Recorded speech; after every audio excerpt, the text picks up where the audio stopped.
Welcome to the Lara Jane Layton Show. This podcast is for you, the person who keeps putting others first. Your self-talk has held you back. You no longer need to take a second seat. Let's explore ways to overcome self-doubt. You can silence that inner bully voice and achieve your full potential. Here's your host, Lara Jane. Hi, listener. It's Lara Jane, your host. And I am here with another weekly challenge. And this one is a new one to me. I had not heard it until last week. And it really hit home as like, whoa, this is amazing. This is the word why. So we're going to talk about the word why and how that affects us. So many times as growing up and as a child, I remember hearing why did you leave the water running? Or why did you leave the door open? Or why did you do whatever? And every time I learned to be on the defense. Why meant I did something wrong. And so that why word has programmed right into adulthood with, oh no, I did something wrong. And it doesn't mean that I really did, or the person even intended that I did something wrong. But when I hear it, my mind automatically clicks to the defense. So I want you to kind of think about it. How does it make your mind feel? If I said, why did you do that? How would you feel? So the challenge this week is to start recognizing when we hear that word and when we say that word. And the most important is when we think that word. So when you go, why'd I wear this? This is not going to be comfortable today. Might look great. It's not comfortable. And now I have to wear it all day. And we start second guessing our own thoughts with the why. And that why for me and a lot of other people are going to just automatically put you in that defensive mode, even when you're thinking about it to yourself. So, oh my gosh, why'd I say that? Have you ever, and I used to think this all the time, like I'd be walking down the hall and I would see somebody and I wanted to say hi, and somehow it came out with this little, and I was like, oh my gosh, why do I sound like that when I'm saying hi? And I know it's a level of excitement and pleasure of seeing somebody, but I always felt so stupid that I came out with this really weird, high-pitched, and I would just second guess and wonder why I did that. Well, of course, by now I've trained it out of myself. I try to breathe before I automatically jump and so happily say hello to somebody. So it doesn't happen, but I still use that why. And I still questioned myself. So this is what the challenge is this week. Pay attention to the why. And if you're about to say it or think it to yourself, I want you to think about rewording it instead of, oh my gosh, why did I wear this? To, what was I thinking when I chose this outfit? And why or how would I change that thought next time so that I go for comfort or for style or for fitting in, whatever the purpose was behind it. So instead of, why'd I choose this outfit? To, what was I thinking? What was the thought process? And how did I come to this solution? And how will I change it next time if this didn't work out?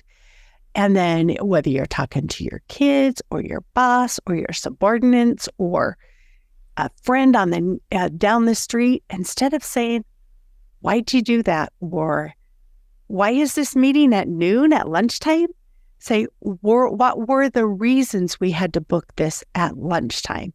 What were the reasons we thought through this?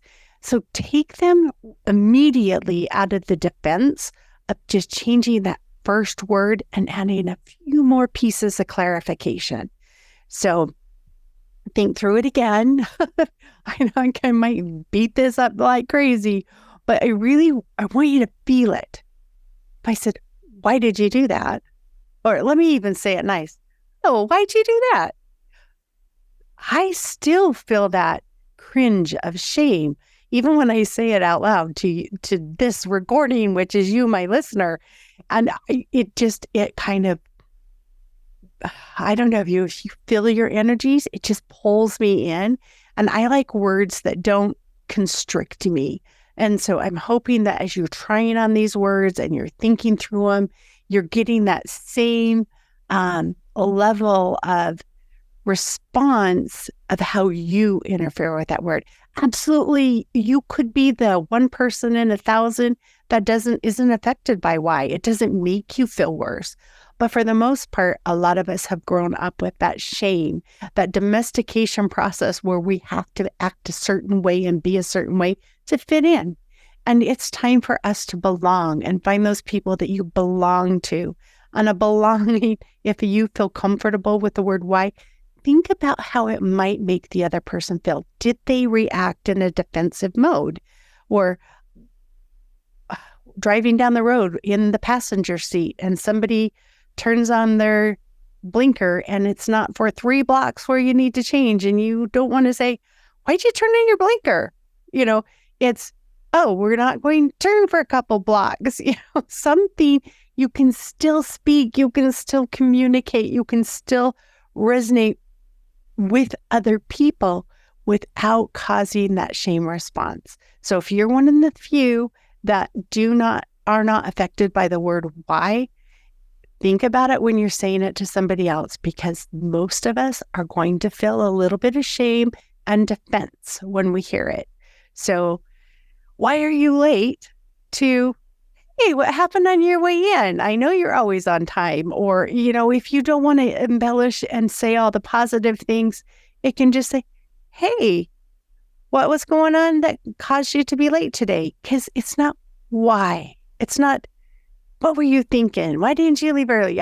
When I hear it, I start thinking of all the chastising that I got growing up for not being the exact model of a child that my parents wanted. I had great parents, but we all teach our children to fit in instead of I generalized again. You're going to get so tired of me saying this, but I like to correct myself. It's not everybody. I know some amazing parents that have not taught their children just to fit in. And my daughter's one of them. She is so good with her daughter, helping her to be unique in herself, yet still be a member of society. So even as we raise our children, we need to make sure that they are positive and moving forward. And this is the same thing for my grandchildren. My kids are raised, as I talk with my grandchildren, I want them to be happy to be here around me and not wonder when grandma's going to get mad or when grandma's going to second guess them.